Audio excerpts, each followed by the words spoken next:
السلام عليكم حبوباتي، مرحبا بكم في فيديو جديد ورسالة جديدة. شوفوا اليوم جبت لكم هذوما لي طرونش ساهلين ماهلين قهوة العصر وتوجديهم ما با في نص ساعة برك ويكونوا واجدين.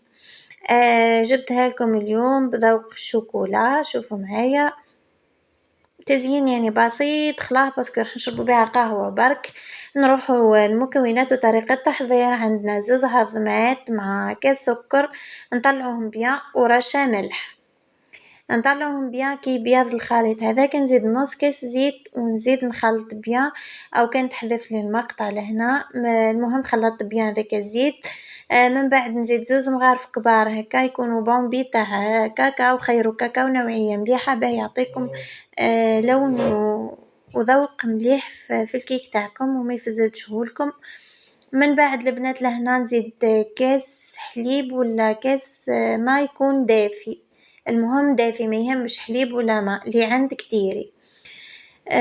لهنا البنات راح نزيد كاس فرينة مع 2 خميرة تاع كاطو ونخلط ونزيد الكاس الثاني ونخلط ونزيد واحد ربع كاس ولا نص كاس حسب الفرينة تاعك تشرب ولا لا وحسب العظام تاعك اللي درتيهم اسكو كبار ولا متوسطين. انا هنا دايري 2 كيسان وربع برك. خلط بيان تحصلت على الخليط هذايا ما هو خفيف ما هو ثقيل. حطيته في اللومول هذا اللي نطيب فيه. دخلته الفور على 200 درجة. من بعد كي خرجت عسوه البنات ويطيب ليه كي خرجت شربت بكاندي شوكو. تحبوا بالنسكافيه شربوا بالنسكافيه نورمال. خليت هذاك الكيك على جهة يبرد تماما ويشرب هذيك الكاندي شوكو.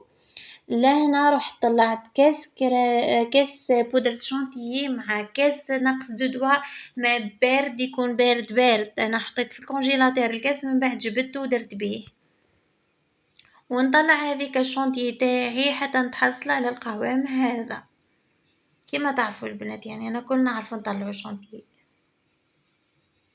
فوالا بعد ما طلعت لي حكمت حطيتها فوق هذيك الكيكه اللي كنت درتها وقطعتها هكا وحطيتها في الفريجيدير وبقيت نستنى البنات حتى جابوا لي شوكولا وزينتها من الفوق.